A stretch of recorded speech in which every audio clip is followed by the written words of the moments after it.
You can tell the worth of a man by what he does, when nobody thinks he can do anything at all. They say the sea remembers everything, every storm, every scar, every soul that ever dared call it home. Dexter Miller wasn't the kind of man to talk much about his past, but he carried it in his spine. In the methodical way he knelt beside a damaged hull and ran calloused fingers along the split seams like a priest reading scripture. 48 years old, graying at the temples, and built like he'd been carved out of oak, Dexter didn't need to prove anything anymore. He had already survived 2 tours in the Persian Gulf, a broken marriage, and the slow, suffocating grind of civilian life that forgets its veterans faster than it thanks them. Every morning, just past 6, Dexter unlocked the rusted gate at Bluefin Marina, a place more honest than pretty, tucked between Charleston's manicured harbors and tourist-lying piers. While the rich played dress-up in starched captains' hats, Dexter scraped barnacles from old boats and reassembled the dreams of shrimpers and charter captains, one busted carburetor at a time. His workspace smelled of salt, gasoline, and old rope, and that's exactly how he liked it.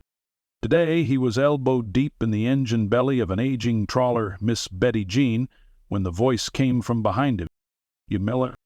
Dexter didn't turn around right away. He recognized the type before he even stood up. Sharp cologne, soft hands, and a watch that cost more than the boat Dexter was fixing. "I am," he replied, wiping his hands on a shop rag and finally standing to face the man. Preston Ashford III. The name came with the sort of pedigree you'd find on wine bottles and charity plaques. Mid-30s, smug and tan in a way that said he hadn't worked a real day under the sun in his life. His shirt was linen, his sunglasses mirrored, and the confidence in his stride was born not of experience, but entitlement. "I'm docking the Red Queen here today," Preston said, pulling out a phone without asking, already thumbing through a schedule like Dexter was a valet. "You'll make room." Dexter's brow lifted a little. "We're full up today. He should have called ahead." Preston looked up from his phone, lips twitching in mild amusement. "Do you know who I am?" Dexter's silence was his answer. "I own 5 properties in this city. I fund 2 coastal cleanup programs. Hell, I'm the reason this dump even qualified for the permit upgrade last year." Dexter blinked. Still sounds like he should have called ahead. That was the thing about men like Ashford. They weren't used to hearing no.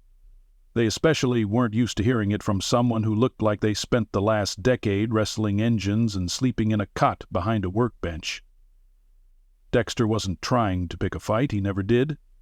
But he also didn't bend just because a man had the money to buy a bigger boat. Preston stepped closer, crowding into Dexter's space, trying to leverage height and scent and alpha posturing, like it hadn't been perfected by thousands of junior officers before him in ships all across the globe. "You're going to find me a spot," he said, voice dipped in threat. Dexter didn't flinch. "You're welcome to wait for a berth like everyone else." Preston stared, then smiled, a shark's smile, sharp and empty. "Have it your way," he muttered, stepping back and slipping his phone into his blazer. "I'll bring her in anyway." "You do that," Dexter replied, already turning back to the engine. But the muscles in his shoulders hadn't relaxed. "I'm sure the harbor master will be real curious to see how that works out." And just like that, Ashford was gone, his expensive shoes clicking on the dock like an insult. Hours passed. The sun rose higher, sweat stained the collar of Dexter's worn shirt, and the quiet rhythm of labor settled back over the marina like a blanket. But even as he worked, Dexter kept one ear tuned to the water. He knew that arrogance didn't just walk away.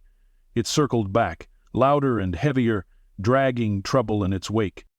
And right on cue, just after 3 p.m., the low, thunderous pulse of diesel engines split the afternoon calm. The Red Queen appeared like a sore thumb on the horizon, massive, gleaming, obnoxiously red along the hull, like a sports car with sails. Dexter watched from the edge of the dock, jaw tight. The yacht was too big, too fast and definitely too reckless for these narrow slips. Preston was at the helm. No dock hands, no radio call, no clearance. He didn't need permission, not in his world. What happened next felt like it moved in slow motion, even though the sound was anything but. The Red Queen came in too hard on the port side, throwing a swell that rocked the entire row of moored vessels. Lines snapped, pilings groaned, and Dexter's heart sank as the wave crested, not toward one of the other yachts, but toward Tommy Alvarez's skiff, the Salty Dog. Tommy was a Coast Guard vet, younger than Dexter, newly remarried, and had just finished restoring the Salty Dog with months of late-night sanding and hand-me-down parts from Dexter's own shop. The wave hit with brutal indifference. The skiff lifted, teetered, and then slammed back down against the dock edge with a crack that echoed like a gunshot.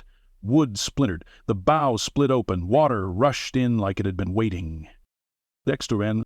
By the time he reached the edge, the Salty Dog was already keeling, ropes snapping free like cut veins. Tommy wasn't around. He was out at the VA clinic with his wife. Dexter stood there, fists clenched, teeth grinding so hard he tasted copper. Preston, standing smugly aboard the Red Queen, gave a mock salute from the bridge. "No hard feelings," he called, as if they were in on some joke. Dexter didn't shout. He didn't curse. He didn't even look at the man directly. He just turned and walked back toward the office. Quiet, calm and coiled like a spring. By the time the sun dipped below the horizon, Dexter had made 3 calls. One to Tommy to break the news, one to an old Navy friend who still had access to satellite vessel tracking, and one to Ty Carson. The kind of friend you don't call unless it's serious. Dexter didn't believe in revenge. He believed in consequences. And by tomorrow, so would Preston Ashford. Carson didn't ask questions, not at first. When Dexter Miller's name lit up his phone, he answered on the first ring. They hadn't spoken in nearly 6 months, but that wasn't unusual for them. Real brothers didn't measure loyalty in texts or birthdays. They measured it in what happened the second things went sideways. Dexter's voice had been flat. Too flat. That quiet tone he'd only used 3 times in the 15 years Ty had known him. Once in Fallujah, once in Bahrain, and now, "You free?" Dexter had asked. "Depends," Ty said. "Who do I need to embarrass?" "His name is Preston Ashford. He docked a yacht at Bluefin this afternoon, crushed a vet skiff, and didn't blink."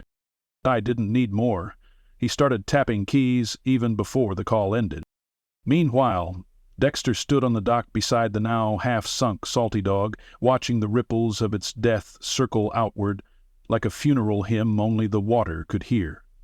Marina regulars had gathered in quiet clusters, murmuring and shaking their heads.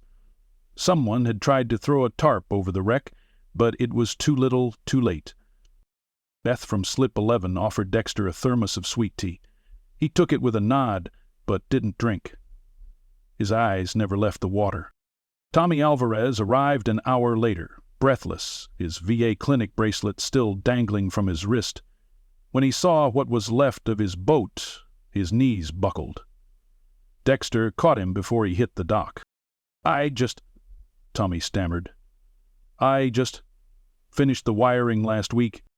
Dexter gripped his shoulder. "I know." Tommy was 28, with a kind of hope still flickering behind his eyes that Dexter didn't see in the mirror anymore. The skiff wasn't just a boat. It was therapy. It was the thing that kept him out of a bottle and off a ledge, and now it sat fractured and soaking, turned belly up like a gut-punched dog.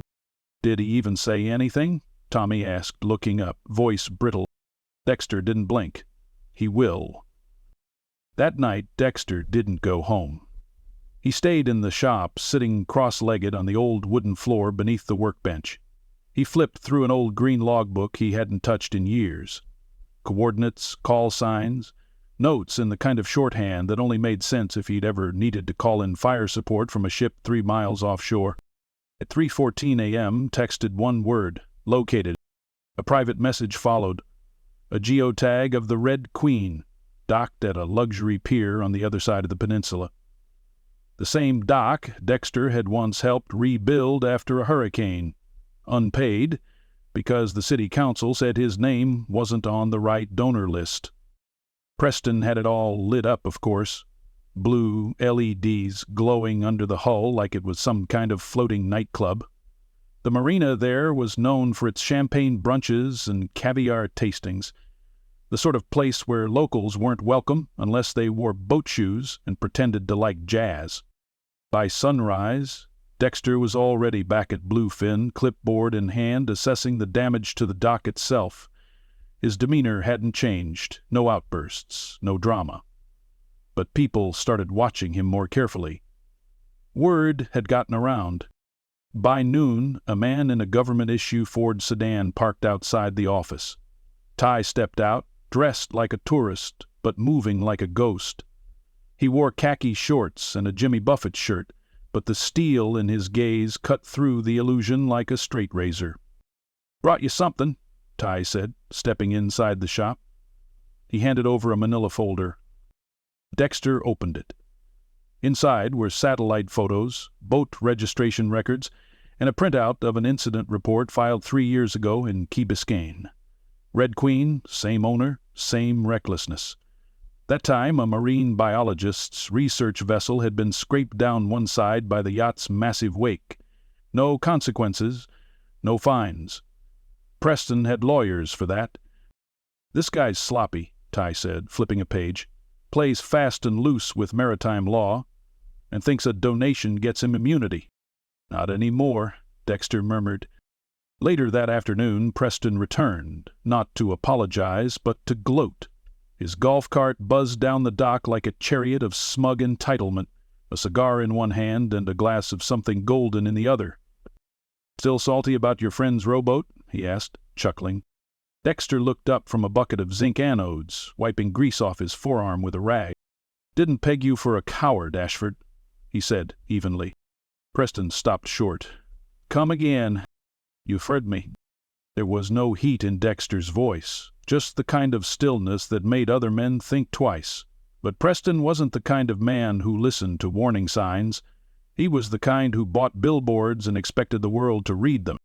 "I don't know what fantasy you're living in," Preston said, scoffing, "but I don't answer to has-been mechanics with junkyard slip leases." "That's so," Dexter said, rising slowly, standing eye to eye now.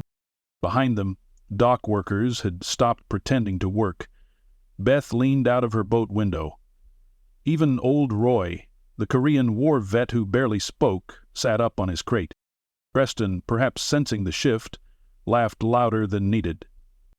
"Well, enjoy the show while you can," he barked. "I'm buying this marina next month. Bluefin's already in escrow." Dexter blinked once, slowly. "Not anymore." The words landed like stones.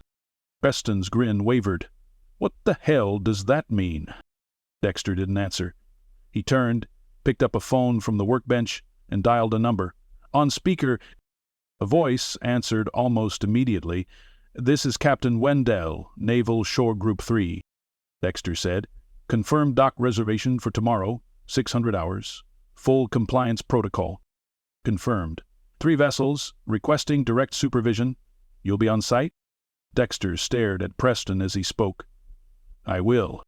Preston's face twisted. What kind of stunt is this? Ty appeared from around the corner, now wearing a windbreaker with a naval insignia. "You sank a Coast Guard vet's boat, Ashford," he said matter-of-factly, then bragged about it. "You drew the wrong attention. And we don't mean ours," Dexter added. Preston's swagger cracked, not all at once, but like paint under pressure. A flicker of confusion, then fear, then disbelief. "You'd think anyone cares about some broken-down skiff?" he snapped. Dexter leaned in, voice like stone wrapped in velvet. "No, but they care about me, and they care about what you just docked next to." Ty stepped forward, lifting a photo. A top-down shot of the Red Queen parked suspiciously close to a naval protected zone, with automated tracking data showing unauthorized movement patterns, likely electronic spoofing. Preston's mouth moved, but no sound came. Dexter took the thermos Beth had given him earlier and finally took a sip, still cold. He turned to Ty. "See you at 600? "You know it." Dexter faced Preston one last time. "You wanted a place at this dock. Tomorrow you're getting more than that." Then he walked off, back to work, leaving Preston standing there alone, the sound of the waves now whispering a very different kind of warning. At 5:45 a.m., Dexter was already standing on the dock, mug of black coffee in hand, steam curling into the dawn like incense from a forgotten ritual. The marina was still cloaked in pre-sunrise haze, but Bluefin had never felt more alive. The water lapped at the pilings with quiet reverence, as if it too sensed something different was coming. There was an electric stillness in the air. Not fear, not quite. More like the inhale before a decisive exhale. By 5:50 the first signs came, a faint thrum on the water. Not music, not the synthetic pulse of yacht stereo systems, but a low, calculated hum that grew steadily louder. Dexter didn't flinch. He simply took another sip of his coffee and walked toward the far end of the dock, boots echoing against the old wood like footsteps in a cathedral. Dockhands were starting to gather now, most of them still rubbing sleep from their eyes, barefoot or in sandals, clutching paper cups from the Marina Cafe. Beth stood with her arms crossed, eyes fixed on the water. Roy, for the first time in a year, was standing without his cane. Tommy was there too, stiff and silent, his eyes locked on Dexter, like an anchor line holding fast in a storm. Then, at exactly 6:00 a.m., they came. Out from the mist, three gray shapes slid into view like sharks, sleek, steel-clad, and silent. Naval vessels, bearing the insignia of Shore Group 3. They were patrol craft, not battleships, but their presence said everything that needed saying. This was not a visit, this was a message. The lead ship, a Mark 6, eased forward with chilling precision, positioning itself parallel to the dock. The American flag fluttered at its stern. From the deck, two officers in dress uniforms surveyed the marina, their movements crisp and deliberate. A smaller tender was deployed seconds later, motoring toward the dock. As it drew closer, a single man stepped out, tall, sharp-featured, his uniform immaculate even in the wind. Captain Wendell. Dexter met him halfway, both men nodding in unspoken recognition. "Mr. Miller," Wendell said, "Marina's quieter than I remember." "Won't be for long," Dexter replied, finishing the last sip of his coffee and tossing the empty mug into a nearby crate. Wendell surveyed the dock with clinical precision, his eyes pausing briefly on the crushed remains of the salty dog, still partially submerged at the far slip. "You were right to call it in." Dexter didn't respond immediately. He just looked out at the water, where the Red Queen sat across the harbor like a red smear on glass. Even from here, its vulgarity screamed across the waves, all chrome and ego, like a teenager's concept of power. "It wasn't about the boat," Dexter finally said. "It's about what people think they can get away with when no one pushes back." Wendell nodded once, understood. Behind them, the other two naval vessels had taken position on either side of the marina, forming a quiet cordon that, to the untrained eye, might look like a security exercise. But, for those who knew, this was a surgical blockade. A message with steel teeth. At 6:12 a.m., Preston Ashford arrived. His luxury SUV rolled up to the edge of the private lot, tinted windows glinting like secrets. When the door opened, he stepped out wearing a blazer and loafers, completely out of step with the grim tone of the dock. His face was set in that same confident smirk from the day before, but something behind his eyes twitched when he saw the gray silhouettes flanking the harbor. "What the hell is this?" Preston barked, walking toward Dexter. "What kind of stunt are you pulling?" Dexter didn't even look at him. He was watching the rising sun cast its orange reflection across the water, calm as a monk in a hurricane. Preston gestured wildly toward the Navy ships. "You can't just bring warships into a private marina. This is illegal. I have rights." Captain Wendell stepped forward, unbothered. "Mr. Ashford, you are currently in violation of multiple maritime codes, including failure to notify port authorities of your vessel's movements, unauthorized wake damage, and suspected interference with naval navigation signals." Preston blinked. "Are you serious?" "Didn't we?" Preston scoffed. "I know senators. I fund campaigns." "And I swore an oath," Wendell replied, voice like a gavel. Preston turned to Dexter, anger mounting. "You think this scares me? You think getting your little military buddies to flex some muscle means anything? This is a civil matter." "No," Dexter said. "It was. Now it's a federal one." "Because of a boat?" "Because of your pattern," Ty Carson said, stepping out from behind a stack of crab traps. "And because we're tired of seeing men like you crash through lives and walk away before the tide settles." Preston looked between them. "Dexter, Wendell, Ty," and for the first time his confidence faltered. "This is insane," he muttered. "I have lawyers. I'll own this place by the end of the month." "You had a deal with developers," Ty said. "That contract's under review now. Turns out one of the names on the paperwork doesn't exist. Shell Company. Fake address in the Caymans." "That's not—" Preston stopped. His mouth opened again, then closed. Ty stepped closer. "You used to hide behind money. But money doesn't cover military zones. It doesn't override federal jurisdiction, and it sure as hell doesn't impress anyone here." The silence was suffocating. Even the birds stopped calling. Captain Wendell nodded to his men. "Prepare to board the Red Queen." Preston snapped to attention. "Wait, what?" "That's my property." Wendell's tone didn't change. "And it's currently docked within 500 meters of a restricted waterway with confirmed signal interference patterns from your nav systems. You'll get it back." "Maybe." Preston surged forward, finger raised, shouting something about constitutional violations and legal action. But two shoremen moved in, intercepting him with the calm, efficient grip of people trained to handle louder men than this. Dexter turned and walked away without a word. He'd heard enough screaming in his life. It never impressed him. By 7:30 a.m., the Red Queen had been towed from the harbor, surrounded by a quiet escort of gray steel. Preston was taken in for formal questioning, and the marina exhaled like it hadn't in weeks. Tommy stood beside the dock, watching the commotion with cautious hope. "She's really gone," he said. Dexter nodded. "Tides change." Beth came by with fresh coffee. "You didn't have to do all that for us, you know?" Dexter shrugged. "Didn't do it for you." Beth raised an eyebrow. "Did it for the dock," he said, pausing. "She's seen enough disrespect."